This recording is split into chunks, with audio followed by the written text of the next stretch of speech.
And welcome back to another episode of Key Factors Podcast Real Estate AF, where the AF stands for And Finance. And I'm your host, Mark Jones, and we are powered by LoanBot, smarter mortgage matching. And today we're going to be talking about hard money. Over the past couple of discussions, we've talked about builder business. We've talked with brokers, realtors, discussing that concept.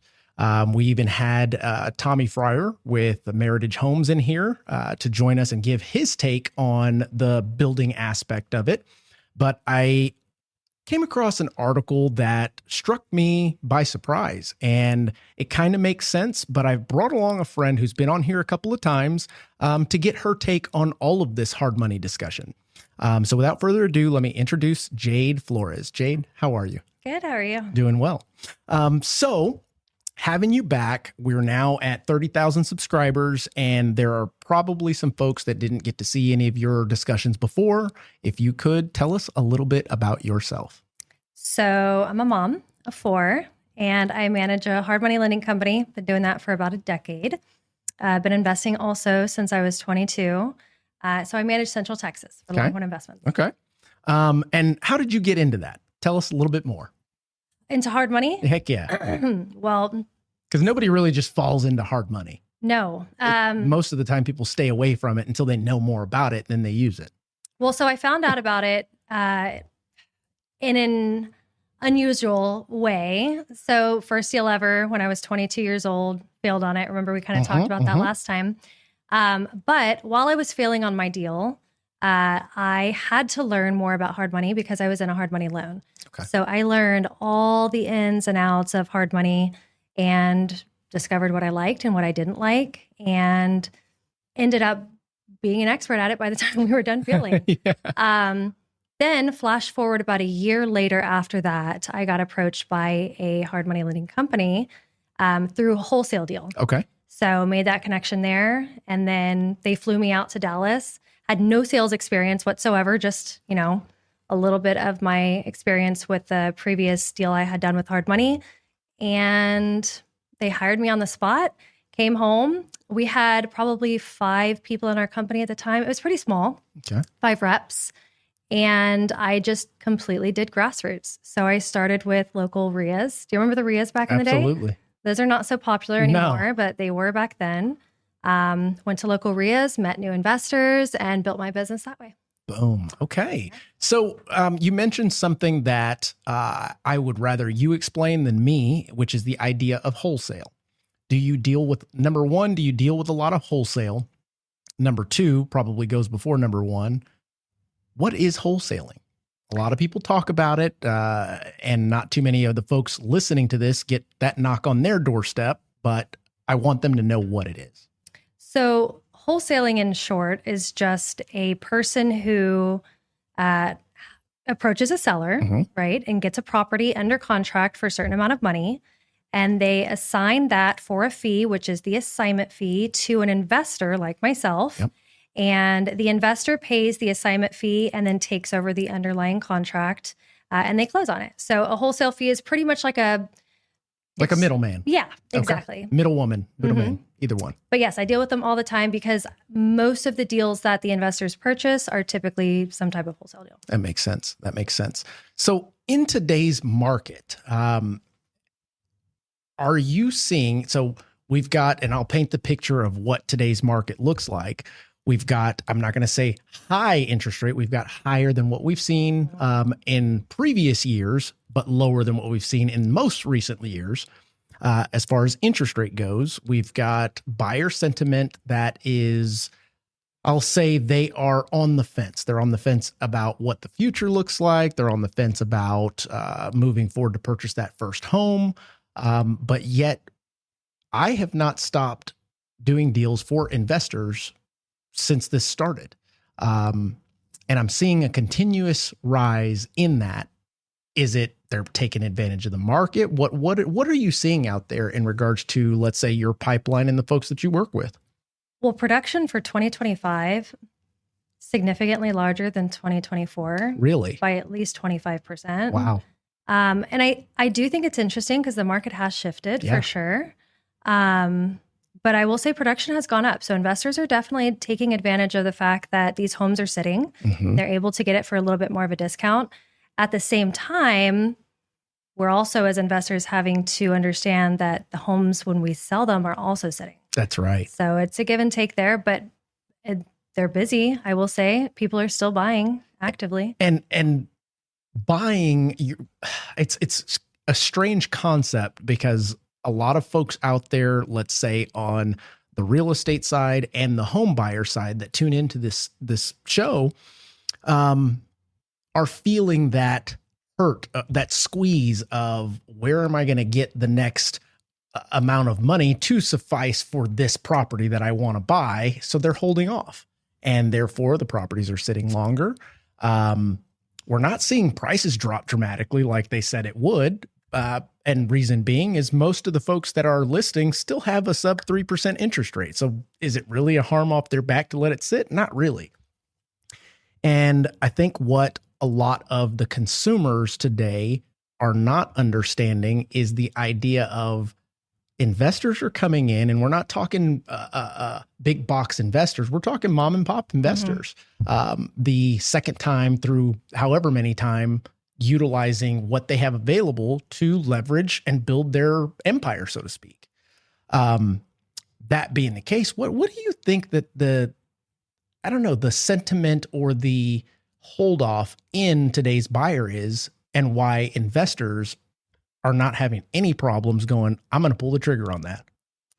Well, so I want to backtrack too, because you mentioned the big box buyers. Yep. I feel like a lot of them have fallen off. I agree. So I do agree. It is primarily mom and pop investors. I do think that they are, well, one, I think there's more education around it. So I think more people are learning more about fixing and flipping. But two, there's still an upside to it, right? Because a lot of these people, most of the investment properties that people are buying are not homeowners that have a beautiful home that they bought 3 years ago. The majority of properties that people are buying on the investment side of things are some type of distress situation. Makes sense. Or they really do need to be fixed up, or somebody's passed away. So there's a lot of upside there still, because they can utilize something like a hard money loan, right? Right. Fix it up, build in all that equity, and then resell it.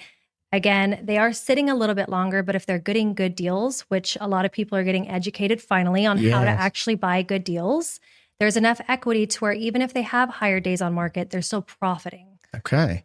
So early in this discussion, I want to give the folks a little nugget of value. What would you say is a good deal from an investor standpoint? Because there's so many ways to chop up a good deal. Me personally, as a flipper, I could see a deal that I'm buying to hold and see that as a good deal. Whereas this different investor looking for a different MO is going, that's not a good deal. What are your thoughts? Well, it depends on exit strategy too. Sure. Right. So if we're talking about flips, especially for a new investor, my rule of thumb is just follow the 70% rule, right? Get 30% equity in the deal, because by the time that you buy it and you resell it, you're already in for about 10%. So then you've got a 20% equity spread. Then you have holding costs, right? And your holding costs are going to be longer because you're sitting in these things. Oh, absolutely. Higher days on market. So that will give you enough equity spread to be able to still be profitable. So I always tell new investors, follow the 70% rule. Now, when we were in a different market, when we had lower days on market and you could get in and out of these things a lot faster, I would be okay with buying an 80% deal because I could get in and could get out. My money was constantly moving, but we're not in that market right now. We're not. And I think that's important for investors, even first-time investors, to understand is what market are you in? And the second thing is what is going to be your exit strategy for this property? And not just days on market, but sellers concessions too, right? Oh, absolutely. So interest rates are high. So a lot of buyers are wanting some type of buy down. And so sellers concessions are coming into play with buying down that rate so that they can afford it. Correct. So when you guys are looking at potential buyers for the products that you guys offer, are you looking at their track record? Are you looking at their assets, net worth, their, or is it just that property individually? Like, for example, when we were doing our hard money flipping back, 2020 through end of 2023. No, when was it? Middle of 2023, we sold our last one. We got our asses handed to us and we were like, okay, let's stop this for a little while. But when doing that, they wanted, I think it was 10% down. And then they wanted our strategy, what we were going to use. Well, our strategy was, we're going to use your money to buy it. We're going to use our money to fix it. Bottom line, we're going fast. We don't have time to do inspection and this and that. Mm-hmm. So the idea was, give us the big chunk. We'll use our chunks to get all the stuff redone, get it on the market and sold. But with you guys, does it work the same way? Do you have different programs that you offer that you can put people in as far as buckets? Are they customizable? What does that look like? If someone out there is looking to increase their portfolio or start their portfolio. So I look at it on a deal by deal basis. Mm-hmm. There's basic qualifications, but then it's based upon the deal that they end up buying. Okay. It needs to be parallel to the amount of money that they have, right? Yeah. So if somebody's got 20,000, they're not going to be buying $1 million type dollar deal. No. Nor are they going to be doing a $100,000 renovation. That's right. They shouldn't be, and someone shouldn't be lending them that money for something like that. But somebody will, absolutely, and they will try. That's right. So it's my job to look at that size of rehab and the size of the deal. Compare that to their experience. Size does matter. In this case, it does. There you go. So their experience, the size of the deal matters because they're monthly payments, right? The bigger the deal, the more monthly payments they're going to have. And then, the size of the rehab goes into play with their experience. Right. Bigger rehabs, we want to see more experience. Oh, for sure. They're just a different animal. Yeah. Start entering into those. So 20K is like the threshold just to get started. Okay. You have to have 20K Liquid. In the bank. Yeah. Mm-hmm. Checking, savings. You can use retirement accounts, but you have to liquidate them. For sure. So 20K in the bank and a 600 score. And then from there. Did you say 600 credit score? Mm-hmm. Wow. Yeah. Okay. We dropped it recently. Wow. Okay. Now, the better the credit score, the lower better your the rate. Yep, exactly. But they can technically get in the door with 600. Now, from there, what I gather from those pre-qualification measurements is then I can give them specs. Like, here's where you need to stay at threshold-wise for your renovation, for your after repair value. Here's the percentage you need to be buying at, and then they can tailor the type of deals that they're finding to that. Okay, that makes good sense, and that's a good kind of starting point. Now, we talked about how lending has changed, or what investors are seeking, the difference between, let's say, a pre-2020 market versus now. How are you seeing hard money used differently in vice versa market? Well, because I'm sure the folks that you are working with now, they could more than likely be the same that were before, but are they using it differently? Did they change their exit strategy based on what the current climate is? Or are they still doing, if it ain't broke, don't fix it? No. So yes, the flip versus rental ratio on their exit strategy has flip-flopped. Okay. So I actually measured it. I did all the metrics right before I came. 79% of people in 2025 are buying flips. Okay. 21% are buying rentals. Really?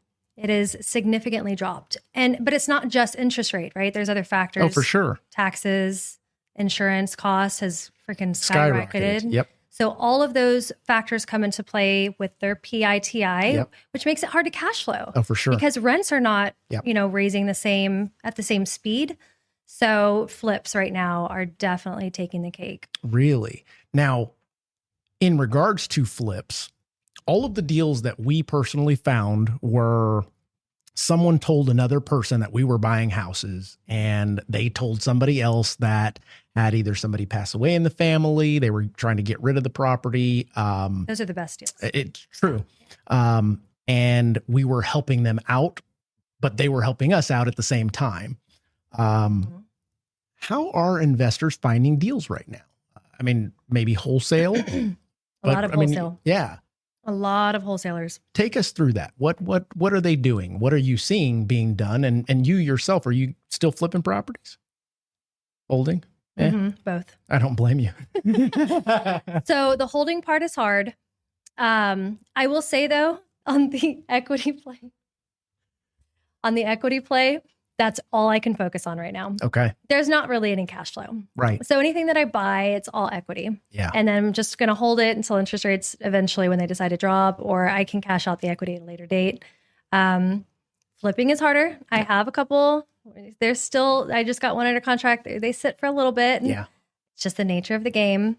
But even myself, I primarily buy from wholesalers. Okay. It's like playing a game of fetch, right? Like I've got the ball. I let them know this is what I need you to fetch for me. I throw it out and they bring something back. So and that's nice to have that. And I think the way that is set up is pretty brilliant, because they make a cut of the quick sale, which is not the bulk of the profit. The bulk of the profit goes to the person that actually puts the money into it and turns it into what it needs to be in order to be marketable and sellable. So the way that they make their money is, okay, so let's backtrack on what a wholesaler does, because there you go. I think it's important to know like what they do to make their money.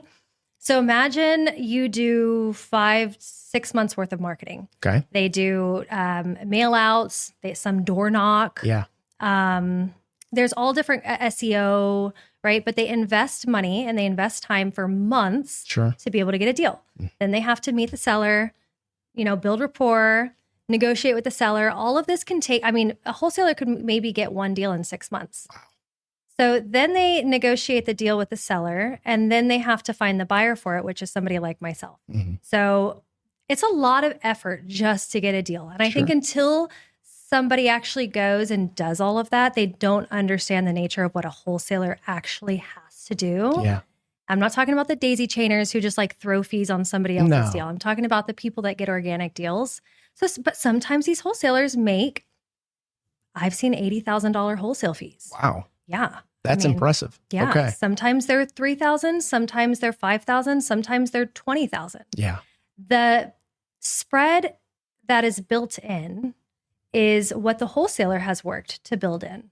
And the lower that they can negotiate the original price with the seller, the more spread, the more money they can make on the deal. So as long as my numbers work, I'm okay with it. But wholesalers can make a good amount of money on the deals that they. So then the idea of buying houses on the courthouse, is that still a thing? Is that still something that you're seeing your customers utilizing you guys as funds to do? Most of the time they have to use their own money, period, because it's like, I need to have the wire by the end of the day. Yes. Yeah. With those, it's very old school. You have to have like your money in your suitcase and show up. We don't do that because you have to go through the traditional title process. We want to make sure we're insured. We have our, vendor's lien on there. But they can buy it and come back to me. That's what I was going to ask is, could someone utilize their money to secure the property? Because realistically, that is the name of the game, is buying the home before anybody else gets to it. That's what makes your profit, so to speak. And then praying that there's not more than what you thought or anticipated that needs to be fixed, repaired, upgraded, et cetera. I don't have a lot of those. I'll be honest. Yeah. The best deals are if they can get them before they go to auction and they negotiate directly with the seller. Right. Those are going to be, honestly, in my experience, more profitable than if they have to buy them at the auction. Yeah, that makes sense. That does make sense. So from your side of the tracks, which I'm in lending, you're in lending, but we lend on two totally different, I'm residential, first-time buyer, multi-buyer, that kind of stuff, 20-25% down, period. Or we're going non-QM, which is like a DSCR concept. Yep. Which those have been on the rise dramatically. So I can only imagine that your side is doing the same, because they're the same type of buyers, but I think on your side of the tracks, they're a little bit more advanced, educated, and willing to leverage versus the mom and pop investor that is going, okay, what are the traditional ways we're going to do this by the book? And we're going to buy one property maybe every 10 years concept. Which doesn't really make any sense if you think about it. I love it. Go. On a $100,000 property, 20% down on an investment down payment, that's 20 grand for $100,000. And that's, you're not going to find that. Yeah. Like, so typically it's going to be around $40,000 for a down payment on a $200,000 home. That's right. If they go, traditional on a conventional loan, you can buy like 3 or 4 investment properties with that amount Using that you use the BRRRR method. Yeah. And you have all the equity in there afterwards. So you not only have equity, but you have a lower down payment, and you typically cash flow a little bit better because your mortgage is lower since you have all the equity and you got it for cheaper than what it's actually valued for. That's right. So it just doesn't make any sense to go traditionally. That's very true. And as an investor putting that hat on, the idea is to use someone else's money first always and leverage that to the max. If you can, and this is a side note, but also pertaining to this, the BRRRR method, you mentioned it. And I know you've explained it to us before, but it was probably two and a half years ago. Tell us what the BRRRR method is, because there's still folks out there that will go and Google it and then they'll read like excerpts and then they'll come to me and go, okay, I'm going to do the BRRRR method on this. And I'm like, nope, you didn't read the right stuff because I'm not the person you come to for that. Right. And it can be confusing. So let's spell it out. BRRRR, BRRRR. So how many R's again? I'll count at the end.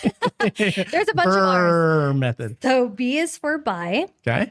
Buy hard money, right? So buy something discounted. You renovate it. So there's 1 R. Okay, we're going to count our R's. BR, renovate. And then once the renovation is done, refinance, rent, repeat. So 4 R's. Okay. And when they're doing that, what is the goal? What is the overall goal in that? Reduce the requirement for the 20% down payment because we do 100% funding. Okay. So if they get a 70% deal, for instance, or a 75% deal, I'll fund all of purchase and all of rehab. Wow. So there's no down payment, just closing costs. Yeah. So let's say they spend $8,000, well, max $10,000 on closing costs, right? Title policy, insurance, survey, appraisal, prorated monthly payment, all that, 10 grand, right? They buy the house, they renovate it. We fund all of the renovation. Right. And then when the renovation is done, then they go to refinance. Now, if this investor is coming to you now at this point, because you're the refinance and you do either a DSCR type product or a conventional type product, and they've already bought it at 70%, what loan to value do you go up to for those?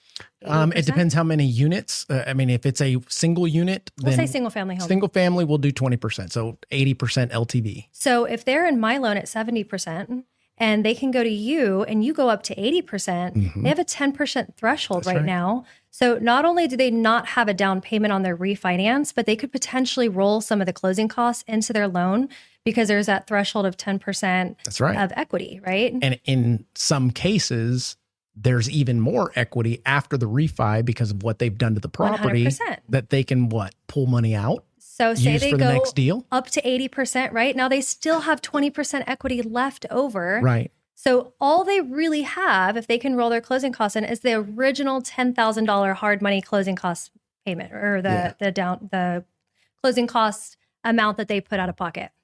So they could potentially have that whole property with an extra 20% in equity after everything's said and done, because they did the BRRRR method. Yeah. So own a property, an investment property for 10 grand out of pocket. And now because they have that 20% threshold, right? So now your loan with them is less than had they bought it at market value. So they're typically their payments are lower as well. Wow. So I want to look at something real quick. And JC, before you throw that up, let me put a new one on there. Okay, you can throw it up now. I wanted to look up because there's a lot of folks out there that I'm still seeing, especially on social media, that the big lenders, the big investors, the hedge funds are buying up all the properties. And I call BS on it. And I'd like to find out, let's see here, overall in the US, what is the breakdown of investment properties that are owned by mom and pop investors versus what were we, institutional null investors. Bang. Let's see what this says. Okay, what do we know? It says in a joint center from the housing study of Harvard, 2021, that's quite a while ago, 25% single family rental units are owned by non-individual investors. Boom, up from 17%. So it has increased. Let's see here. Common size, 80% of single rentals are held by mom and pop investors. So a large majority, and we're not talking like a little bit more, a large majority, the ratio is totally lopsided. It's more mom and pop investors that own most of the investment properties that are out there on the market. And only 3% are held by mega landlords, which are over 1,000 homes. So that shows that's your BlackRock. That's your, absolutely. Yeah. So the idea of these folks on social media that are sharing the concept of the BlackRocks are taking over, they're going to push people out of their homes, this and that, I call BS. Why? Statistics are, data is what it is. But at the same time, I'm also seeing real life and people like yourself that are doing plenty of volume, and you don't lend to a BlackRock. No. They use their own money. Yeah. Right? So therefore, you're working with the mom and pop investors, and there's plenty of business opportunity to go around. So I'm wondering why that idea is not being spread further, that, hey, you buyer, you own a home, great. You've got some money sitting around. Why don't you throw your hat in the ring type concept? I feel like nobody talks about it. It's hard money. Yeah. It's like the underground world of lending. It's true. Nobody advertises it. Well, the idea has always had a negative connotation, which I don't understand why. The higher interest rates.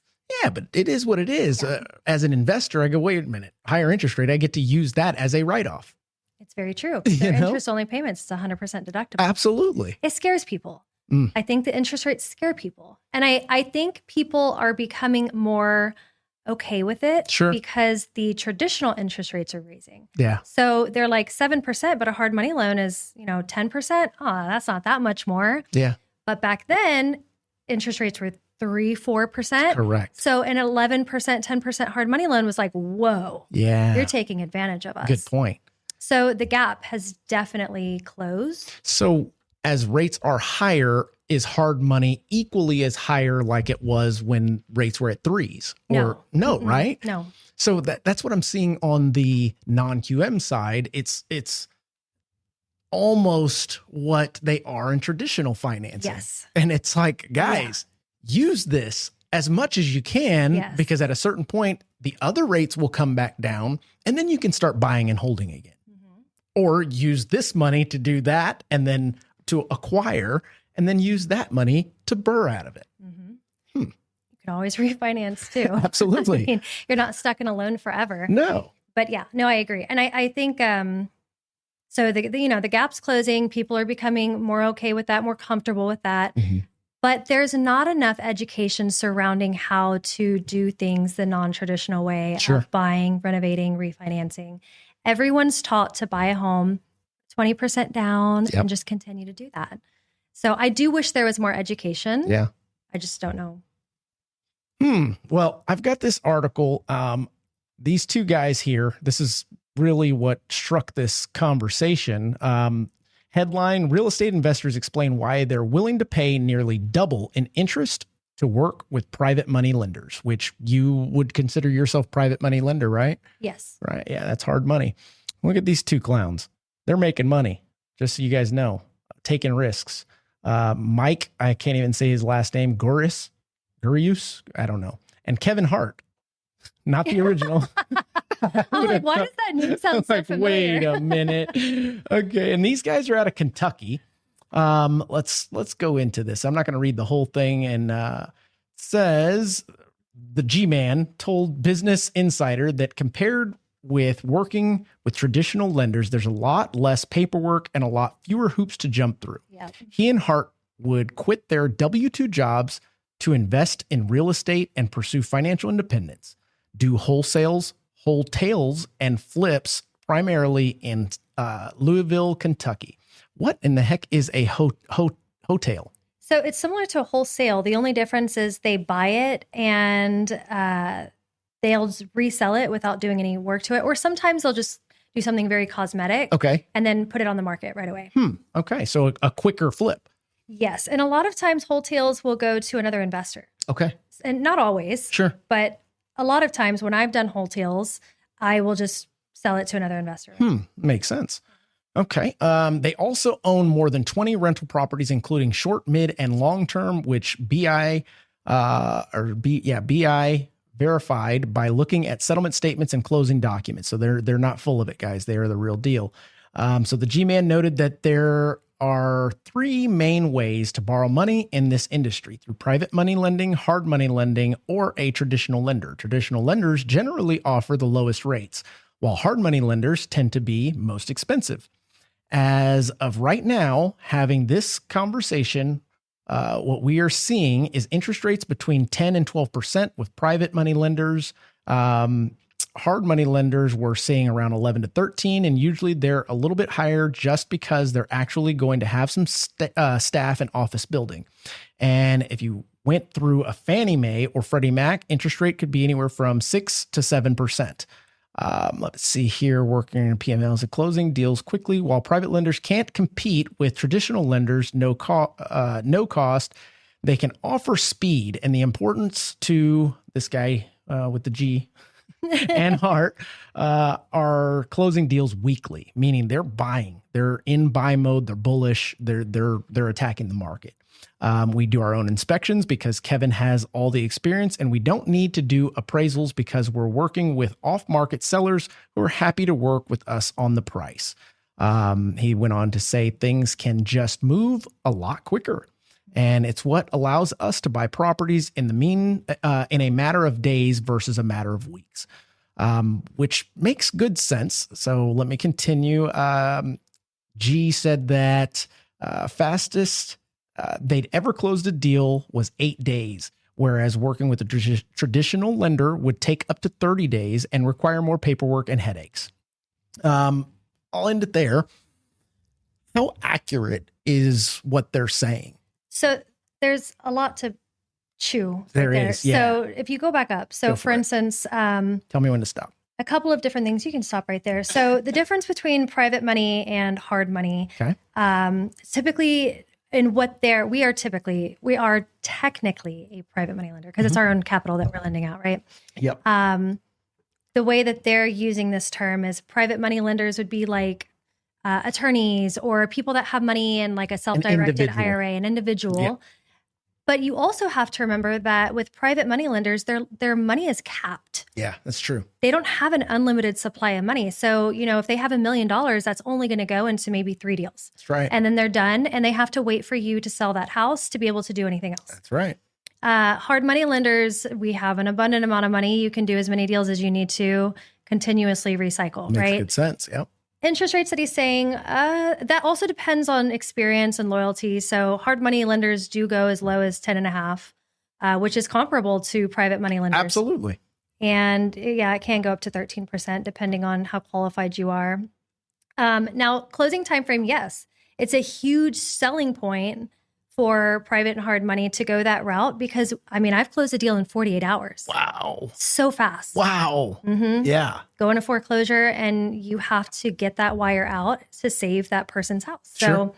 So the speed of use is very unique, which is great. Yeah. And you don't have to jump through hoops. So like I said, very true. Qualifications are bank statements to show me you have money and then your credit score, and that's it. Wow. We don't look at tax returns. We don't look at debt to income ratios. No. Employment verification. You could have never worked in your entire life and we don't care. Main thing is capital. So less hoops to jump through. For sure. And like they say, time kills all deals. And if you do have a deal on the docket, it's like, let's get this thing to funding ASAP before they change their mind or before something happens. They go to foreclosure. Yeah. Shit hits the fan. Now you got to ask for more money to clean the shit off the fan before you close. And it's like, we didn't even have to get there if we used hard money. Mm-hmm. So speed of use. Yeah, you do have higher interest rates. I would agree with that. But again, speed of use and ease of use are huge. Yeah, most especially definitely. when you're trying to do more volume. So when I would imagine that the interest rate, like we've talked about, is one of the hurdles that first, second time investors maybe have to deal with or have to overcome. What is a combatant that you use that makes sense when talking to somebody like that? Well, you're only in the loan for a couple months. Mm-hmm. This is not a 30-year, 15-year. No, you're not even going to be in the loan hopefully for a year. That's true.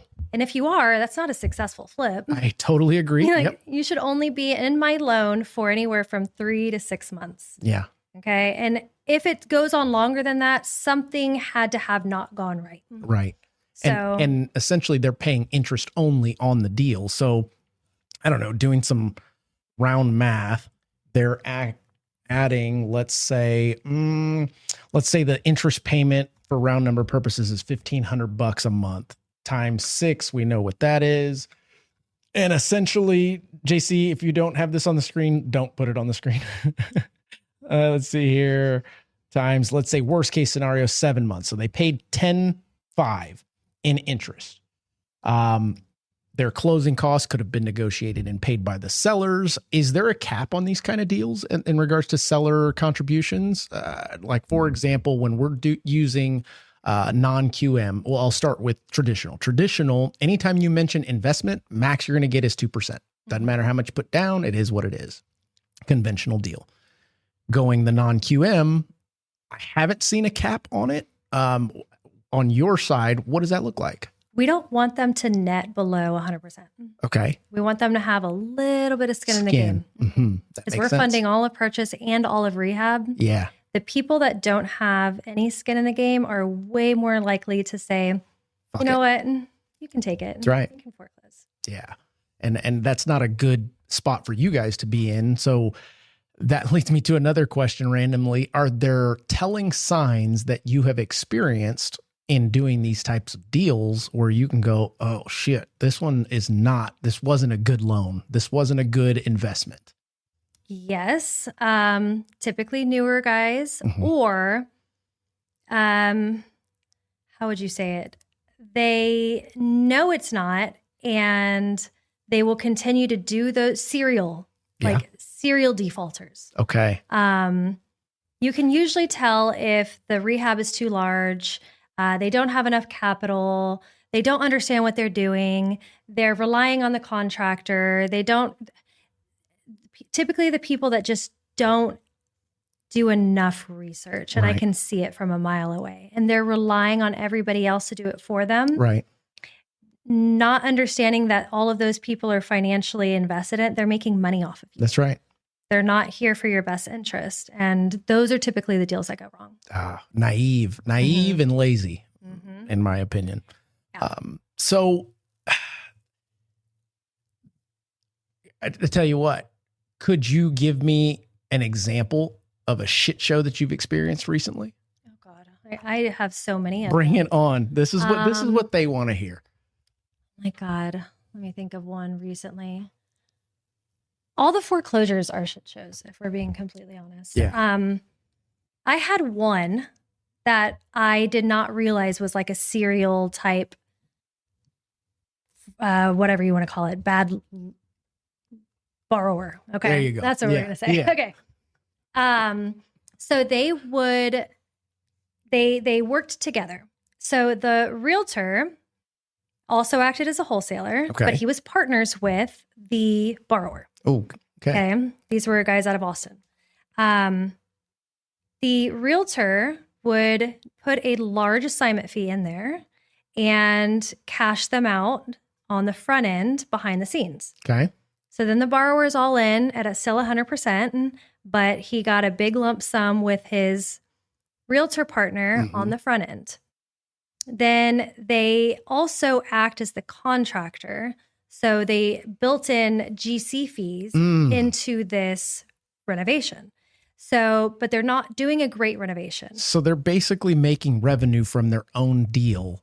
structure, so to speak. And to the point, they front load it. Uh-huh. So front loading your rehab would be like if your foundation costs $5,000, but you put in there it costs $15,000. Right. And then the foundation's done and we send you $15,000, but you really only needed $5,000 and you front load and you take out the extra $10,000 for yourself. Yep. That's front loading it. So getting out a bunch of funds from renovation at the very beginning, and then they default. And then we get stuck with a property. So in those cases, would that not be the last one that they get an opportunity to do, you would think? So then... Or do they flip? Well, that's where the shit show comes into play. So we foreclose on them. Okay. And then they get somebody, it turned out to be his dad. Oh, wow. In a separate LLC that they tried to apply through. And these have to be purchased in an LLC, if I'm not mistaken, right? No, they can purchase in their personal name, but they're masking through an LLC. So the dad applies with similar name and did it through an LLC. So I look further into it, start requesting, ID copies, operating agreements, and I noticed the signature was the same as the gentleman we foreclosed on prior. And all of it just started, I realized that it was dad and son. He continued to deny it, but we wouldn't do it. So stuff like that happens and they'll get new people to act. To be that person. Yes. The front. Wow. Yeah. Wow. I mean, how profitable can that be if it's almost your last deal? Every deal is almost your last deal, basically. When you're it's transactional. Yeah, that's right. It's, Wow. That's not surprising because if there is a way, they're going to find it. Then they'll exploit it and then they'll blame everybody else. Or they'll go to another lender and do it again. Wow. So that since you mentioned foreclosures, I'd want to get your take because you're on a different perspective, different level than I in regards to what you're seeing out there.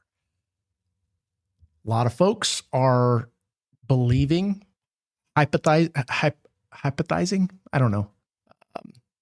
Did I even say that right? Hypothesizing. That's the one I was looking for. I was going to let you run with it. I'm like, somebody help me. I knew what you meant.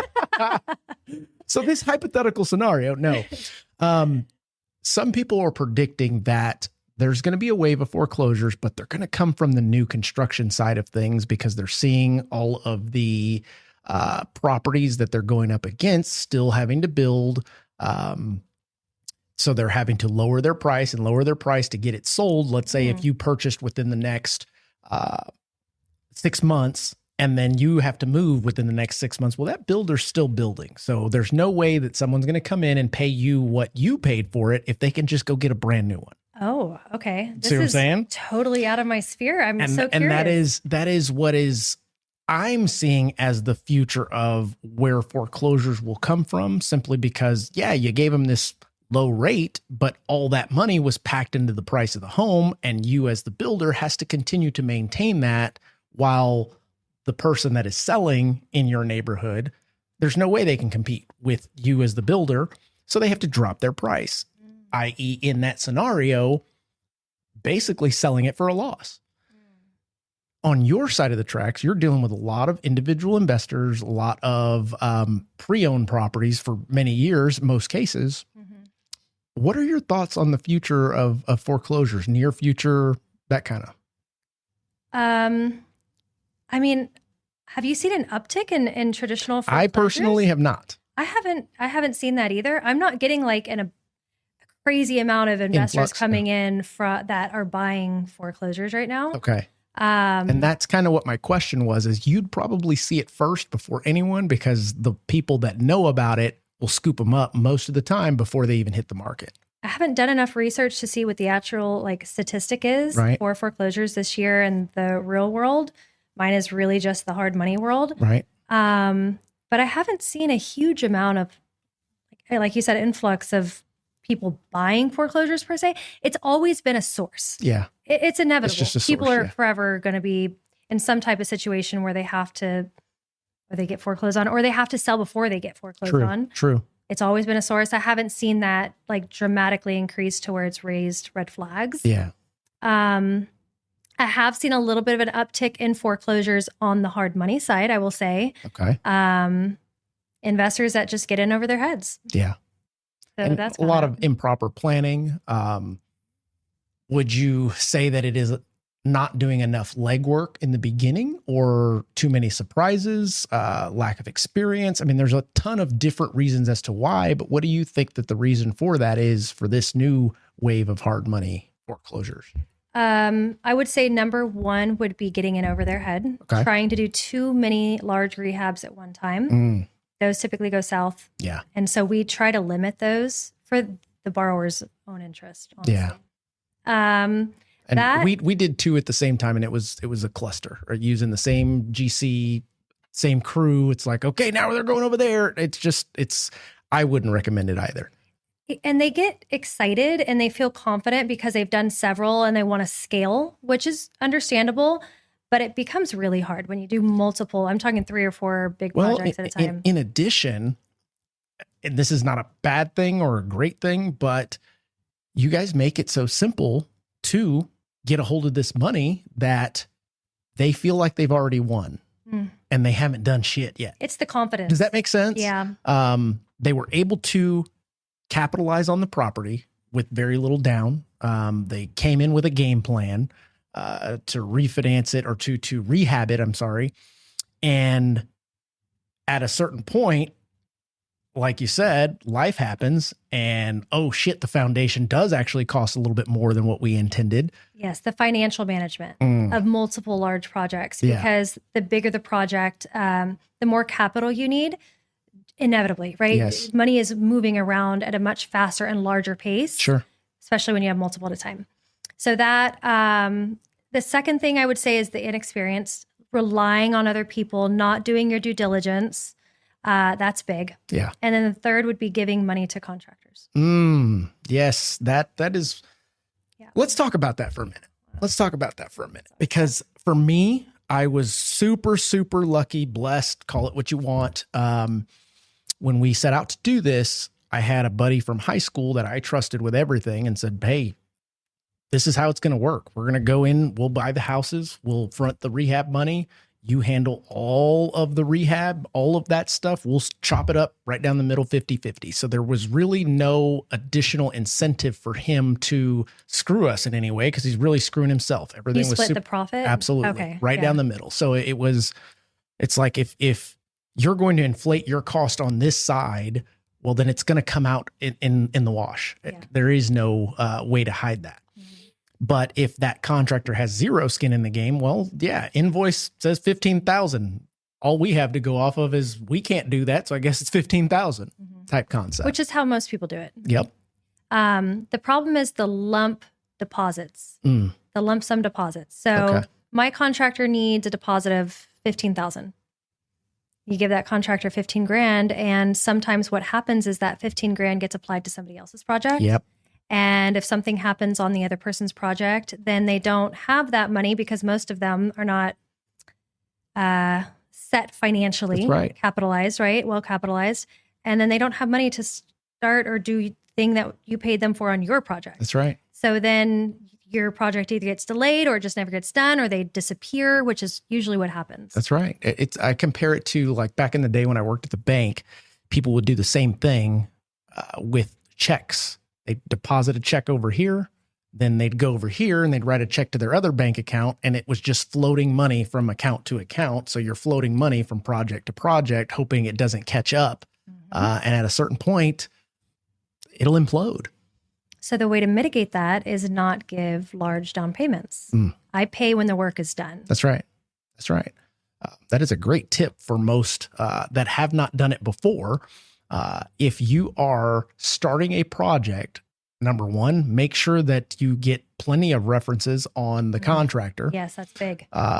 Make sure that you're monitoring what the heck they're doing. And there's no reason in the world that you shouldn't compare that contractor that you're working with right now. I mean, hey, they say it's going to cost that much. Well, they should be able to stand behind it. So I'm going to check with somebody else on the pricing of that And if it lines up, okay, sounds good. Getting multiple bids. Absolutely. Yeah. You should always get multiple bids, and then visit the project. Like, people will trust the contractor to do and they'll get lazy. That's right. And they don't go on site, and they'll pay before going and actually verifying the work was done. Man, I can't fathom, because we were on site on all of them. It was like, number one, we wanted to know how it was all done.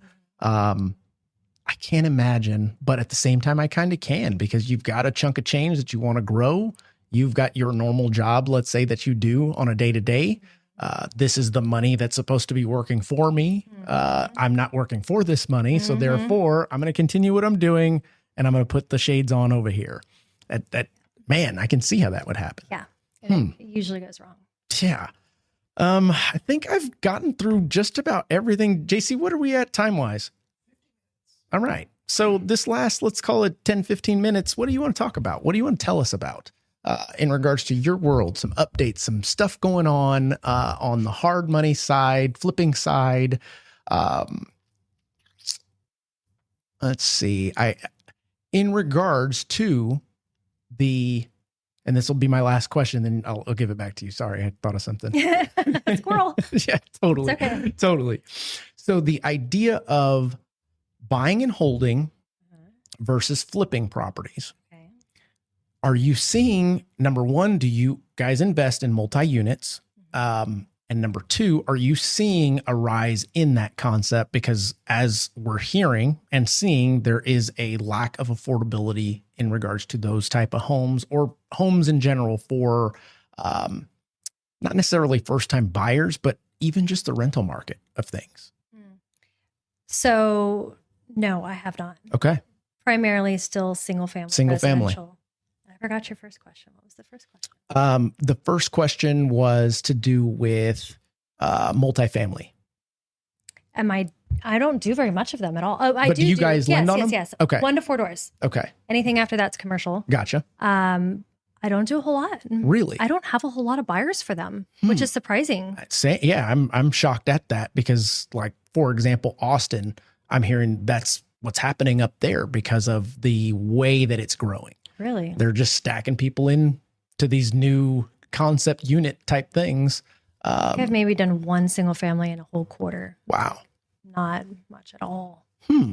Okay. Well, that's good to know. Yeah. That's good. And you do a lot of volume, so yeah, you would know. And I don't do much of those at all. Wow. So that either means that there's a lack of those here in our local market that have opportunity to make money, because let's face it, investors don't invest to lose money or to break even. But I don't ever break even, guys. That's not the concept of investing. The idea of, for example, New York.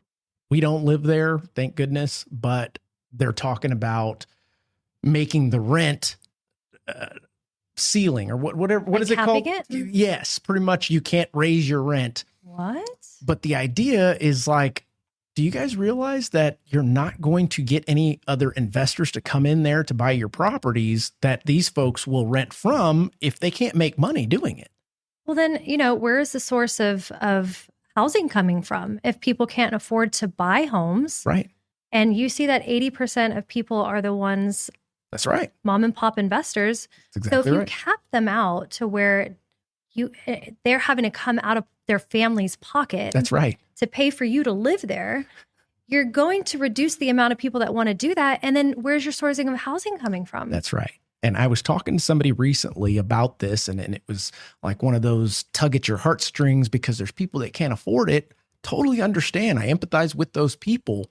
Have they considered moving to another part of the United States where it's more cheaper, more cost effective? Yeah. Absolutely. Because the idea of trying to infiltrate an investor and change their MO to now, this is what it has to be because of affordability, well, they're going to go, okay, see you later. Well, We'll go over here. To force them to have to not make any profit, or to, if anything, because You're right. Mom and pop landlord is just somebody that has a family that's trying to make and these cash flows are not much, right? So they're just trying to make a little extra money for their family. Yeah. If you put them in the red, then they're taking $100, $200, $300 a month out of their family's pocket to to be able to pay for you to live there. That's exactly correct. Well, how do you think that that's how is it acceptable? possible? Right. Yeah. No, I totally agree with your sentiment on that.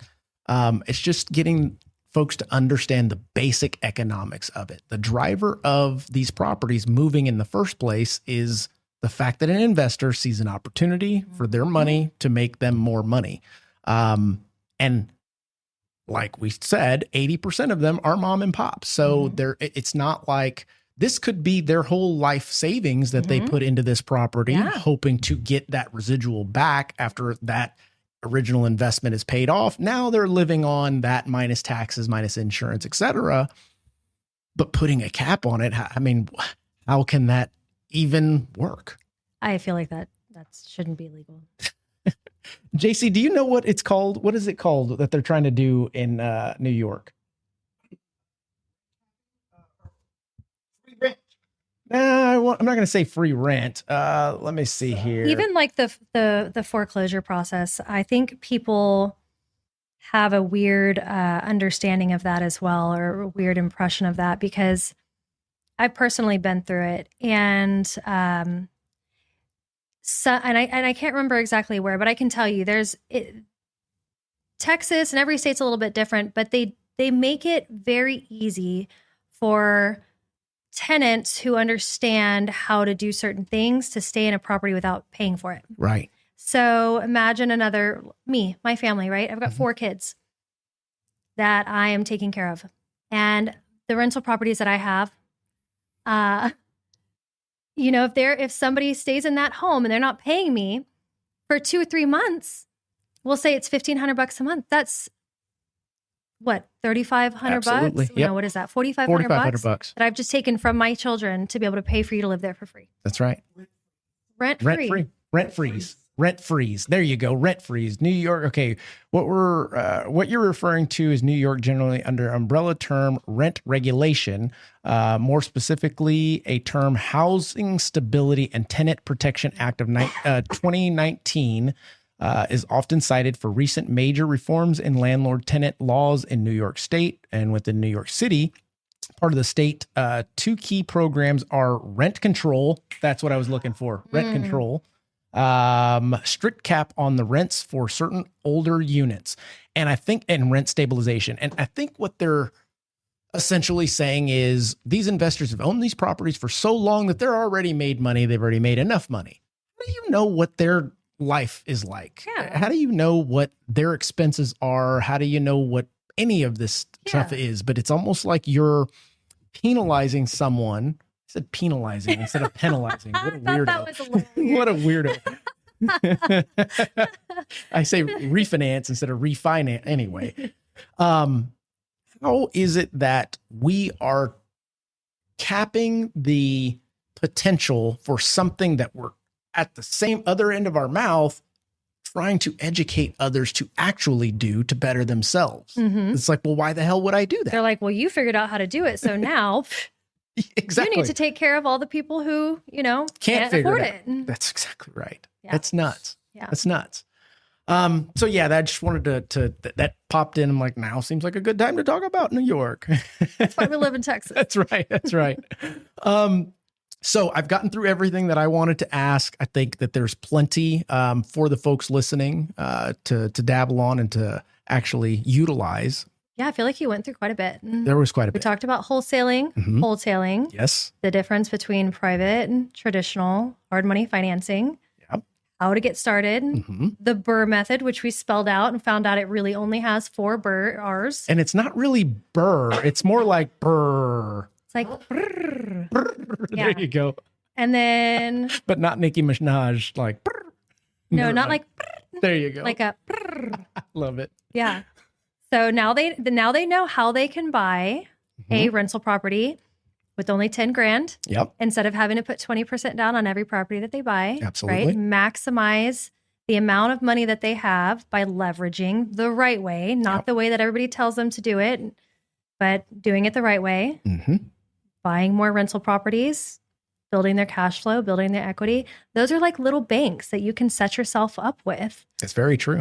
For retirement. That's very true. That will continue to appreciate and that you'll continue to pay down. And like I tell everyone when they ask me about my flipping journey and the idea of this hits even harder when the person went to college and paid all this money. I'm like, you paid how much for college? And we talked about that, remember? Yeah, the School of Hard Knocks. Yeah. It's like you paid, let's say, I don't know, 20, 40 grand in a year for your college. If you go through a property flip and let's say you lose 10, 20 grand, I'm hoping that you learn something, because at the end of the day, that still was a cheaper education or lesson than going to college. And most that are coming out of college can't use that piece of paper for anything right now. And another thing that I want to point out, though, since, this floor is yours. A little bit, it's tidbit, like property flipping is great, but it's transactional. Okay. We have to keep that in mind. It's transactional. Just like a wholesale deal, it's transactional. You do it, you make money, but that's it. After that transaction is done, that's it. Yeah. So you have to use, and I always suggest people use flipping as a way to graduate. Okay. And then utilize those transactional profits to continue to build your longer term profit, which can be buying rental properties, buying short-term, long-term rentals. You can even use hard money to start creating notes. Okay. So like you can buy the property, renovate it, refinance into another type of loan, and then you can always wrap that note and stabilize that note for a couple of years, sell that off to a note buyer.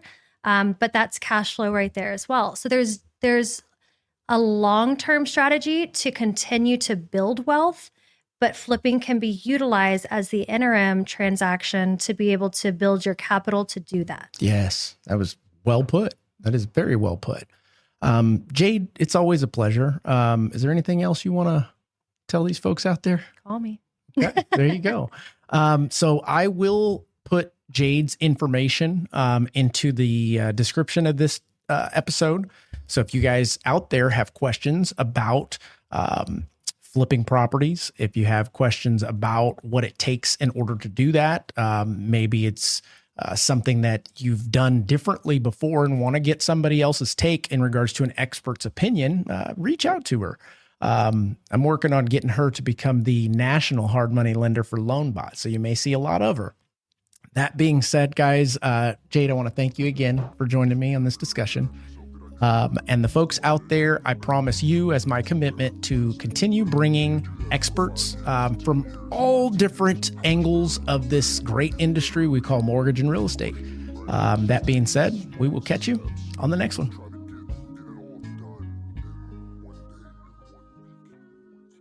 If you're still sending out pre-approval letters and praying your realtor send you the next lead, you're already behind. Top producers are winning because they're giving their agents more than just rate sheets and donuts. They're giving them LoanBot. With LoanBot, you can offer realtors a white-labeled, co-branded digital mortgage tool that they send straight to their buyers. It's like giving them a mini loan officer in their pocket. Available 24/7, fully loaded, and branded with your name and their trust. Buyers can self-diagnose, compare loan programs, check real numbers, search properties, and explore down payment assistance without blowing you up at 10 p.m. And the best part?